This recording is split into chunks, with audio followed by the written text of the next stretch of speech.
Today on Mets Digest. It was only a couple days ago where President of Baseball Operations David Stearns says the Mets rotation was pretty much set. Then why are the orange and blue being linked to Dylan Cease and Michael King from the San Diego Padres?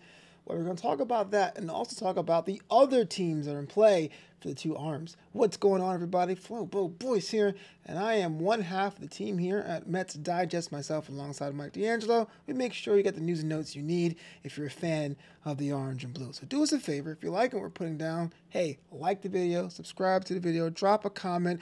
I do come in there from time to time to read the comments, positive, negative, or everything in between. And you know what? I love my haters. They make me feel young. Okay. So, like I said before in a little bit of intro, President of Baseball Operations, David Stearns, they're pretty much going to be done with the rotation. They're locked and set as it is so far. But the other side of the country, the San Diego Padres, have a bit of a day of reckoning on their own. Whether or not you've been keeping up with the story or not, whether it's due to the infighting or the financial overcommitments to a few heavy contracts, they need to shade payroll and fast. And that leaves both Dylan Cease and Michael King out there to be attractive pieces of fruit for teams to snatch on. I don't know what I was doing with the analogy. Anyway, the Mets actually checked in on Dylan Cease a couple days ago. In fact, the time you heard this, you've already heard the rumor. But what I didn't know is how deep this rabbit hole goes about how many teams are in the mix for someone like Cease or someone like Michael King. So in today's episode, we're going to go in depth with that, look at the viability of whether or not the Mets can add to the rotation, even if David Stearns says the rotation is set, and who else wants a piece of someone who can really contribute innings and some strikeouts there if need be. So let's start off with Dylan Cease first, and got to give it up to Ragazzo over there at Sports Illustrated who actually touched upon this, because not only the Mets have been linked to Dylan, the Atlanta Braves as well. So according to sources briefed on the situation, the Mets have spoken to San Diego Padres about star pitchers Dylan Cease and Michael King, who are both available via trade. The NL East rival Braves are another team who are in the need of starting pitching. Yeah, and identity, am I right? And I've talked to the Padres about both Cease and King. Sources say Cease and King would be one-year rentals, but that doesn't mean San Diego's asking price isn't high. It certainly is at the moment, especially for Cease, and that's something you got to think about. And so that's why everyone's been giving out these fake trades on the internet of who would the Mets be likely to give up. Are you going to use or get rid of someone like Acuna? Or what about Ryan Clifford? Who would you put in that situation, that package? But the idea the Mets are still trying to tink and tweaker with the rotation is something that gives me a little bit of the positive vibes. Again, I was on this planet long enough to know that we had ownership that didn't really do that. It was like, hey, we got these guys, these contracts. We still got Scherzer. We still got Verlander. We still got these dead weight. We're going to make it happen because we paid for them.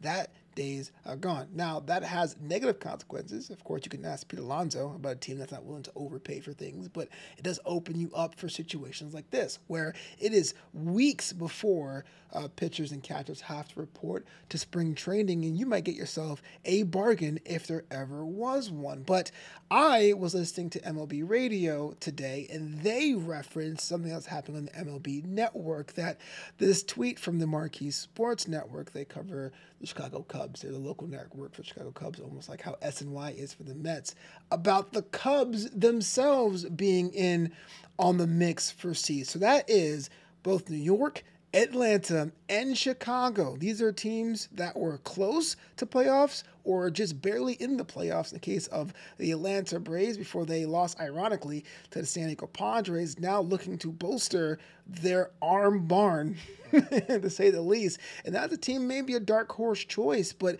you know, you look at Chicago, they made moves like this before. Remember, they signed Shota Imanaga last season, which was kind of a dark horse pick, to say the least, and it did wonders for them for the first half of the season. Shota was pretty much a Cy Young candidate to happen. But what about Michael King? Now, here's somebody that has a little bit of an advantage. It kind of is under the radar when you think about Dylan Cease, because Dylan was traded with that whole Chicago White Sox offloading, and that came with his own baggage about how bad the South Side was and what's going on with the fertility situation. But King is kind of like someone who is good, if not better in some ways. Shout out to Danny Apparano over at SNY TV that really puts this succinctly. He says, along with King, the Padres guys who are going through turmoil at the ownership level and have been looking to trim payroll, and that's putting it lightly, to be honest with you, are dangling Dylan Cease. Cease would also be a good fit for the Mets, but it can be argued that Michael King, is an even better one, and here's why.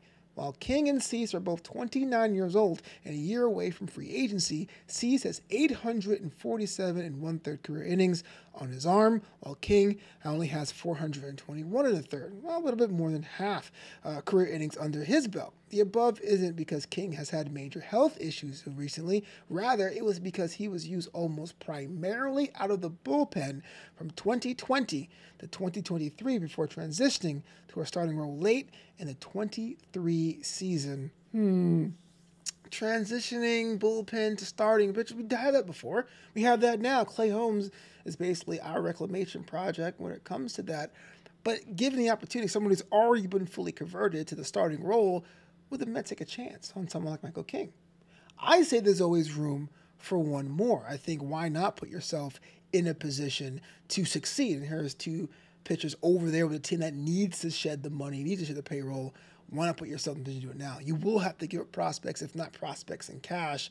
We all know prospects can either be superstars, they could be journeymen, they could be kind of like lost in this purgatory, or they can flame out. So you really can't hold on to prospects for too long unless you want to make a move to win. Now, we talked about this in the beginning of the offseason period.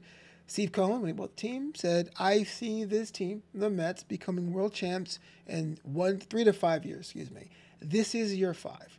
Do you really want to commit to the idea? 2024 was kind of a nice to have.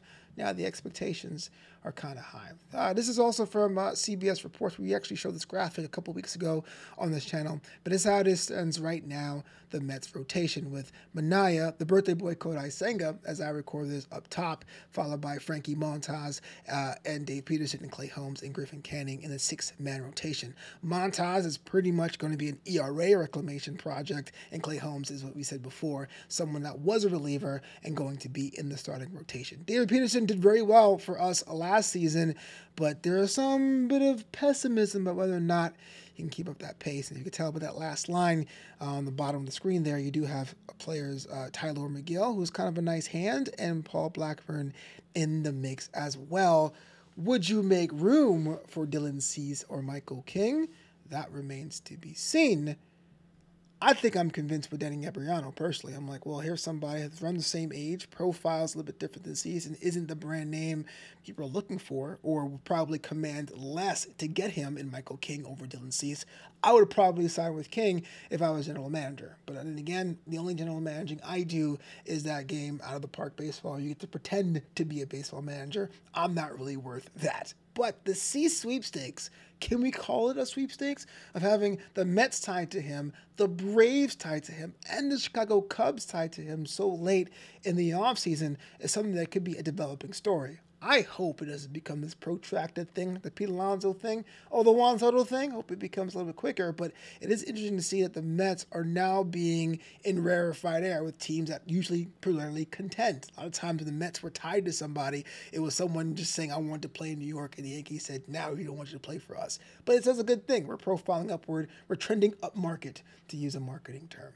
What say you about the situation? Dylan Cease or Michael King? Would you add them? Would you go for one? You can't really go for both. You don't really have the stock for that as far as the prospects that would command. And would you put them instantly in that rotation? Would you try to do something bigger with them? I will let you know what you think about that situation, because frankly, it looks like we're about very close to a fire sale in San Diego. Why not get where the getting is good?